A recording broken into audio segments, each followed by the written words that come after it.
Welcome to celebrity fact. Al Pacino cinema के एक ऐसे एक्टर है जिन्होंने अपने करियर में एक्टिंग का एक ऐसा बेंचमार्क सेट किया है जिसे अचीव करना किसी भी दूसरे एक्टर के लिए बहुत ही मुश्किल है और इसीलिए एल पचिनो ने अपने करियर की गोल्डन एज में ही ऑस्कर्स में मल्टीपल नॉमिनेशन अचीव कर ली थी। तो गाइस, आज की इस वीडियो में हम आपको एल पचिनो की लाइफ से जुड़े 22 ऐसे इंटरेस्टिंग फैक्ट्स बताएंगे जो शायद आप ना जानते हो। लाइक एल पचिनो की मदर उनकी एक्टिंग चॉइस को लेकर क्यों खुश नहीं थी, एंड गॉडफादर 1 मूवी में एल पचिनो अपनी ऑस्कर नॉमिनेशन से खुश क्यों नहीं थे, एंड संजय दत्त ने वास्तव मूवी के लिए एल पचिनो की किस मूवी से इंस्पिरेशन ली थी। तो गाइस, एल पचिनो की लाइफ से जुड़े ऐसे ही और भी इंटरेस्टिंग फैक्ट्स जानने के लिए वी रिक्वेस्ट कि आप इस वीडियो का एंड तक जरूर देखें।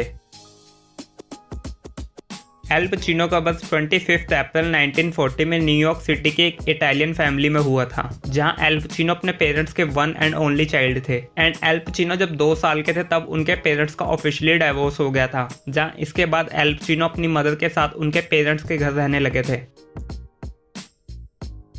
एल पचिनो अपने स्कूल डेज से ही करिकुलर एक्टिविटीज में काफी ज्यादा इन्वॉल्व थे, जहां उन दिनों एल पचिनो का मेन फोकस बेसबॉल पर था। एंड इसी वजह से एल पचिनो के स्कूल में उन्हें द एक्टर और सोनी के नाम से बुलाया जाता था। लेकिन इसी दौरान एल पचिनो ने एक्टिंग में भी इंटरेस्ट दिखाया और यहीं से एल पचिनो ने अपनी स्कूल की क्लासेस भी स्किप करनी शुरू कर दी थी, क्योंकि अब वे सिर्फ एक्टिंग को एक्सप्लोर करना चाहते थे। एल पचिनो ने जब एक्टिंग के लिए न्यूयॉर्क के well known high school performing arts में एडमिशन लिया तो इस वजह से एल पचिनो की मदर काफी नाराज हुई, क्योंकि एल पचिनो की मदर नहीं चाहती थी कि वे एक्टिंग करे, क्योंकि उस टाइम एल पचिनो की मदर की फाइनेंशियल कंडीशन इतनी स्टेबल नहीं थी। एंड इसी वजह से एल पचिनो एंड उनकी मदर के बीच इस बात को लेकर काफी बहस हुई, जहां इस वजह से एल पचिनो अपना घर छोड़कर आ गए। एंड अपने सर्वाइवल के लिए उन दिनों एल पचिनो को messenger, janitor, bus boy and mail room employ की जॉब करनी पड़ी थी। और जॉब्स करते टाइम एल पचिनो न्यूयॉर्क के छोटे छोटे प्लेस में एक्टिंग किया करते थे। लेकिन इसी दौरान एल पचिनो ने एक्टर स्टूडियो के लिए भी अप्लाई किया, लेकिन उस टाइम एल पचिनो सिलेक्ट नहीं हो पाए। एंड गाइस, हम आपको बता दें कि एक्टर स्टूडियो न्यूयॉर्क का बहुत ही फेमस स्टूडियो है, जहां पर एक्टर्स को मेथड एक्टिंग सिखाई जाती है। एंड यहाँ से हॉलीवुड के कई लेजेंडरी एक्टर्स एक्टिंग सीख चुके हैं। 1962 में एल पचिनो की लाइफ का वर्स्ट फेस आया, क्योंकि इस साल एल पचिनो की मदर की डेथ हो गई थी। एंड इसके थोड़े दिन बाद ही एल पचिनो की ग्रैंड मदर भी एक्सपायर हो गई थी। एंड ये टाइम एल पचिनो के लिए काफी डिफिकल्ट टाइम था। एंड एक इंटरव्यू के दौरान एल पचिनो ने भी रिवील किया था कि थोड़े ही टाइम में अपनी लाइफ के 2 इंपॉर्टेंट लोगों को खोना मेरे लिए काफी डिफिकल्ट था। एंड इसी वजह से उन दिनों मैं अपनी एक्टिंग क्लासेस पर भी ध्यान नहीं दे पा रहा था, लेकिन टाइम के साथ मैंने अपने इमोशंस पर कंट्रोल किया और अपनी एक्टिंग को कंटिन्यू किया। एल पचिनो ने एक्टिंग वर्कशॉप लेते हुए दोबारा एक्टर स्टूडियो के लिए अप्लाई किया, लेकिन इस बार उनका सिलेक्शन हो गया, जहां उन्होंने मेथड एक्टिंग को ली स्ट्रेसबर्ग जैसे एक्टिंग कोच के अंडर रहकर सीखा। एंड आगे चलकर दोनों ने एक साथ godfather 2 and justice for all movie में भी काम किया था। एल पचिनो को एक्टर स्टूडियो से पेड थिएटर प्लेस मिलने शुरू हो गए, जहां आगे चलकर 1968 में एल पचिनो को first time New York police department नाम के एक टीवी शो में साइन किया गया था, जिसमें कि उन्हें एक ही एपिसोड में छोटे से रोल के लिए साइन किया गया था। एंड 1969 में एल पचिनो को मी नताली नाम की एक इंडी मूवी में भी साइन किया गया था। एंड अपने first TV show and movie से एल पचिनो को कोई पॉपुलैरिटी नहीं मिली, लेकिन एक्टर स्टूडियो का बैकग्राउंड होने की वजह से एल पचिनो को एक टैलेंट एजेंसी ने साइन कर लिया था, जो कि उनके लिए मूवीज के ऑडिशन अरेंज करवाती थी। एल पचिनो की second movie the panic in needle park थी। मूवी में एल पचिनो ने बॉबी नाम के एक ड्रग एडिक्ट का रोल प्ले किया था। एंड मूवी की स्टोरी में हम देखते हैं कि बॉबी को हेलन नाम के एक लड़की से प्यार हो जाता है, जो कि स्मॉल टाइम हसलर है, लेकिन एडिक्शन के चलते दोनों की लाइफ में डाउनफॉल शुरू हो जाता है। ये एक इंडी मूवी थी, जहां उस टाइम मूवी को बहुत ही लो बजट पर बनाया गया था। हालांकि ये मूवी बॉक्स ऑफिस पर तो फ्लॉप रही थी, लेकिन इस मूवी में एल पचिनो की एक्टिंग को काफी ज्यादा पसंद किया गया था। एंड इवन इस मूवी में एल पचिनो की एक्टिंग देखकर ही उन्हें गॉडफादर जैसी मूवी के लिए भी साइन किया गया था। गॉडफादर मूवी, जो कि सभी ऑडियंस के लिए क्लासिक मूवी है। एंड इस मूवी में एल पचिनो ने माइकल कॉर्लियोनी का रोल प्ले किया था, जहां इस रोल के लिए उन्हें उनकी फर्स्ट ऑस्कर नॉमिनेशन भी मिली थी। लेकिन गाइस, क्या आप जानते हैं कि इस नॉमिनेशन से एल पचिनो खुश नहीं थे, क्योंकि गॉडफादर 1 मूवी के लिए एल पचिनो को बेस्ट सपोर्टिंग एक्टर के लिए ऑस्कर में नॉमिनेट किया गया था। एंड वही मूवी में वीटो कॉर्लियोनी का रोल प्ले करने वाले मार्लोन ब्रांडो ने गॉडफादर 1 मूवी के लिए best actor in Oscar award जीता था। एंड एल पचिनो का मानना था कि उनका स्क्रीन टाइम मूवी के अंदर मार्लोन ब्रांडो से काफी ज्यादा था, तो इसलिए वे इस मूवी मूवी के लिए बेस्ट एक्टर की कैटेगरी डिजर्व करते थे और इसी वजह से एल पचिनो अपनी फर्स्ट ऑस्कर नॉमिनेशन से खुश नहीं थे एंड इवन इस वजह से एल पचिनो ने 1973 के एकेडमी अवार्ड को भी अटेंड नहीं किया था। गॉडफादर 1 मूवी के लिए बेशक ही एल पचिनो को उनकी फर्स्ट ऑस्कर नॉमिनेशन मिली हो, लेकिन गाइस हम आपको बता दें कि अगर मूवी के प्रोड्यूसर्स एल पचिनो को इस मूवी में साइन ना करते तो उन्हें अपनी फर्स्ट ऑस्कर नॉमिनेशन किसी और मूवी के लिए मिलती, क्योंकि मूवी के director Francis Coppola Al Pacino को ही माइकल कॉर्लियोनी के रोल में देखना चाहते थे, लेकिन प्रोड्यूसर्स माइकल कॉर्लियोनी के रोल में Robert De Niro, Jack Nicholson and Warren Beatty को कंसिडर कर रहे थे, क्योंकि प्रोड्यूसर्स चाहते थे कि इस रोल को कोई पॉपुलर एक्टर प्ले करे, लेकिन मूवी के डायरेक्टर किसी भी दूसरे एक्टर को इस रोल में देखना नहीं चाहते थे और इसीलिए डायरेक्टर की तरफ से काफी ज्यादा कन्विंस करने पर प्रोड्यूसर्स इस मूवी में एल पचिनो के लिए मान गए।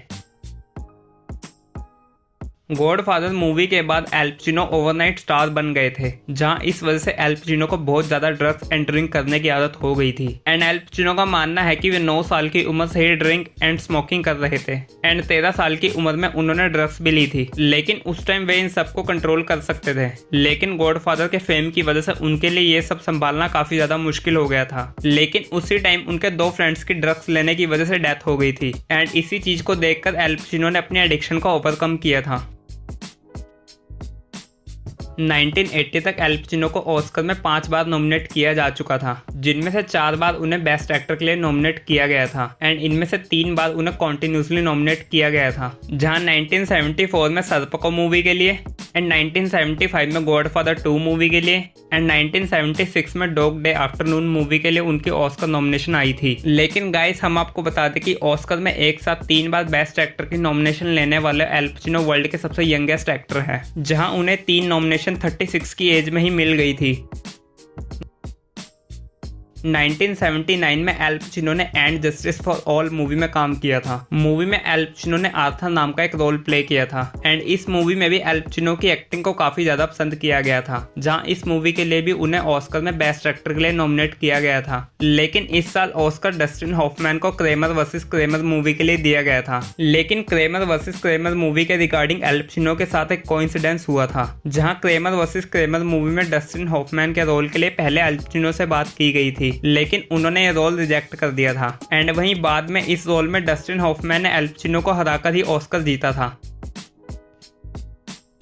मार्टिन स्कॉर्सेसी जो कि काफी ब्रिलियंट डायरेक्टर है एंड एल पचिनो उनकी भी 2 मूवीज को रिजेक्ट कर चुके हैं, जहां taxi driver and Goodfellas movie में रॉबर्ट डिनीरो के कैरेक्टर के लिए भी एल पचिनो से ही बात की गई थी, लेकिन टैक्सी ड्राइवर की स्टोरी से एल पचिनो रिलेट नहीं कर पाए थे एंड गुड फेलस मूवी को एल पचिनो ने अपने बिजी शेड्यूल की वजह से रिजेक्ट कर दिया था। 80s के इनिशियल ईरा में एल पचिनो की 2 movies back to back flop रही थी, लेकिन इसी बीच उनकी स्कारफेस मूवी रिलीज हुई थी जो कि काफी वायलेंट मूवी थी, लेकिन फिर भी इस मूवी को ऑडियंस ने काफी पसंद किया था एंड इस मूवी से ही एल पचिनो ने अपना करियर स्टेबल किया था।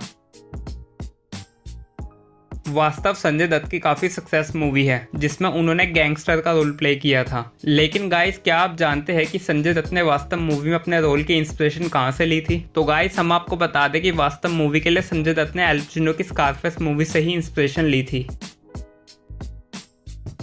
शूटिंग करते टाइम इंजरीज होना एक्टर्स के लिए काफी नॉर्मल है, जहां एल पचिनो को भी स्कारफेस मूवी की शूटिंग करते टाइम एक इंजरी हुई थी, जहां मूवी में रेस्टोरेंट सीन को शूट करते टाइम मिशेल फाइफर ने ग्लास के पीस को एल पचिनो पर फेंक दिया था, जिससे कि एल पचिनो को इंजरी हो गई थी एंड इस वजह से मूवी की शूटिंग को भी कुछ दिनों के लिए रोकना पड़ा था, लेकिन जल्द ही एल पचिनो ने अपनी इस इंजरी से रिकवर कर लिया था और मूवी के सेट पर वापस आ गए थे।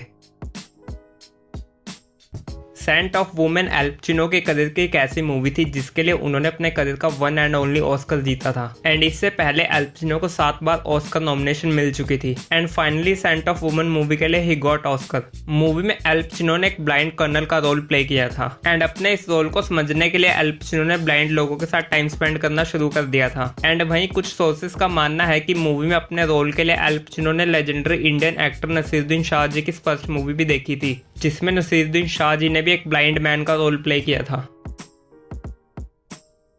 1993 के ऑस्कर्स में एल पचिनो ने सेंट ऑफ वुमन मूवी के लिए बेस्ट एक्टर इन ऑस्कर का अवार्ड जीता था, लेकिन इसी साल ऑस्कर में उन्हें ग्लेनगैरी ग्लेन रोस मूवी के लिए भी बेस्ट सपोर्टिंग एक्टर के लिए नॉमिनेट किया गया था, जहां इस नॉमिनेशन से एल पचिनो वर्ल्ड के ऐसे पहले एक्टर बने थे जिन्होंने एक ही ऑस्कर अवार्ड में अलग अलग एक्टिंग कैटेगरीज के लिए नॉमिनेशन रिसीव करी हो और उनमें से एक ऑस्कर अवार्ड जीता भी हो। एल पचिनो को सिनेमा में काम करते हुए 50 ईयर्स से भी ज़्यादा का टाइम हो चुका है, जहां उन्होंने सिनेमा में काफ़ी बड़ी अचीवमेंट्स हासिल करी है एंड इन्हीं में से एक अचीवमेंट उन्हें यूएस गवर्नमेंट की तरफ से भी दी गई थी, जहां फरवरी 2012 में एल पचिनो को former US president Barack Obama की तरफ से नेशनल मेडल ऑफ आर्ट्स का अवार्ड दिया गया था। एंड गाइस, ये अवार्ड यूएस में आर्ट्स की फील्ड का सबसे प्रेस्टिजियस अवार्ड है, जिसे हासिल करना किसी भी यूएस सिटीजन के लिए काफ़ी बड़ी अचीवमेंट है। एल पचिनो को हम सभी ने अब तक सिर्फ एक्टिंग करते हुए देखा है, लेकिन गाइस, क्या आप जानते हैं कि एल पचिनो अपने करियर में मूवीज को भी डायरेक्ट कर चुके हैं? जहां अब तक के अपने करियर में एल पचिनो 2 मूवीज को डायरेक्ट कर चुके हैं, जहां 2000 में आई चाइनीज कॉफी एंड 2013 की सैलोमी मूवी को एल पचिनो ने ही डायरेक्ट किया था, जहां दोनों डॉक्यूमेंट्री मूवी थी। एंड इन मूवीज को डायरेक्ट करने के साथ ही एल पचिनो ने इन मूवीज में एक्टिंग भी करी थी। National school of drama India का बेस्ट एक्टिंग स्कूल है, जिसमें सिलेक्शन होना ही बहुत बड़ी बात है। एंड इस स्कूल में एक्टिंग सीखने वाले बच्चों को पूरे वर्ल्ड की बेस्ट एक्टिंग परफॉर्मेंसेस दिखाई जाती है। एंड इन्हीं में से कुछ मूवीज एल पचिनो की भी है जो यहाँ पर एक्टिंग सीखने वाले बच्चों को दिखाई जाती है, जैसे द गॉडफादर, हीट, स्कारफेस और आयरिशमैन। एंड गाइस, हम आपको बता दें कि एल पचिनो उन एक्टर्स में से एक है जिनकी सबसे ज़्यादा film national school of drama में एक्टिंग सीखने वाले बच्चों को दिखाई जाती है। तो गाइस, ये थी video. Guys, we want know in comment section कि आप एल पचिनो को उनकी किस मूवी से जानते हैं। एंड गाइस, अगर आपको वीडियो अच्छी लगी तो इस वीडियो को लाइक करें, शेयर करें और हमारे चैनल सेलिब्रिटी फैक्ट को सब्सक्राइब करें। एंड गाइस, ज़्यादा जानकारी के लिए आप हमें हमारे Instagram page celebrity fact official पर भी फॉलो कर सकते हैं, जहां हम सेलेब से रिलेटेड फैक्ट की पोस्ट को शेयर करते रहते हैं।